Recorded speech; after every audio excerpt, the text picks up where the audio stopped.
You have polling out on one of the country's most watched contests of the midterms, the Maine Senate race. Former state Senate President Troy Jackson has officially replaced Graham Plattner, whose campaign weathered scandal after scandal before he ultimately dropped out of the race earlier this month after his former girlfriend accused him of rape. According to the University of New Hampshire poll, the race between Jackson and five-term Senator Susan Collins looks pretty close. So to start off the conversation, talk to us about it. Well, first off, I think we've set the tone for what's going on in Maine. Maine is a state that leans Democratic, not heavily Democrat, as in elected Republicans for on and off over the years, but it's becoming more Democratic. And what we found in this election, and this should be an election in which Democrats do exceptionally well, given that Trump's job approval rating in Maine is in the 30s, it's showing that it's a fairly close race. We're seeing right now, after Troy Jackson has got into the race, it's 49% for Jackson, 46% for Collins, 2% for some other candidate, very few people undecided. What we're seeing here really is people are voting their partisanship by and large. I think this is going to be a fairly close race going down to the wire. And I think it's going to hinge on one thing, and that is turnout. Troy Jackson is largely unknown. He's been in the state Senate, but he's still an unknown candidate. He hasn't run for a statewide office before. And he's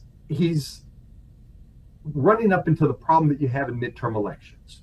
Midterm elections have two factors going for you. One is the general motivation of your party's voters, and that is very strong across the country for Democrats. Republicans are largely dispirited. They tend to do, the president's party tends to do poorly in midterm elections. So that's going for Jackson. The downside for Jackson is, first off, Susan Collins is well known. People either like her or don't like her. They made up their mind by and large. But she's got the support of older voters among people who are 50 and older, 50 to 64, 58% say they support Collins. 54% of those people over 65 support Collins. Those are people that show up and vote. They are the routine, regular voters, older voters who really make the difference. So that's kind of the one ace in the hole here that Susan Collins has in this election. And plus, she gets an opportunity now for the rest of the summer to try to define who Troy Jackson is. So it's going to be close. If you had to bet on it, you'd probably say go with the odds in the midterm election that the Democrat would win when there's a Republican president. But Collins has shown in the past that she's been able to defy those odds. Let's dive a little deeper into that. How has Susan Collins, now this is her sixth run for Senate, she's been successful 5 times before that. How has she defied those odds again and again because she's a Republican winning in a Democratic-led state? Well, a part of it has to do with the year that she's running. In presidential years, like in 2020, the last time she ran, that's higher turnout, gets more voters out, and she was able to, I think, use her name recognition, kind of general favorability to help her over the top with those voters who are more marginal voters, not as politically energized.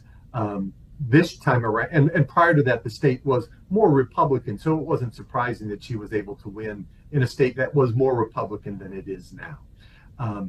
This time around, as I mentioned, it's going to be difficult for her. The Democratic Party in New England as a whole, but especially in Maine, is a younger, highly educated, wealthy voters. That's who makes up the party. The Republican Party tends to be blue collar, rural, and older. Thing about the older voters, though, is, as I mentioned, they turn out to vote. So what Jackson is going to have to do is convince a lot of young people who really don't know him per se that he is going to be the candidate, and he's going to have to convince those more progressive voters who really took a liking to Graham Plattner that he is like Graham Plattner without the baggage.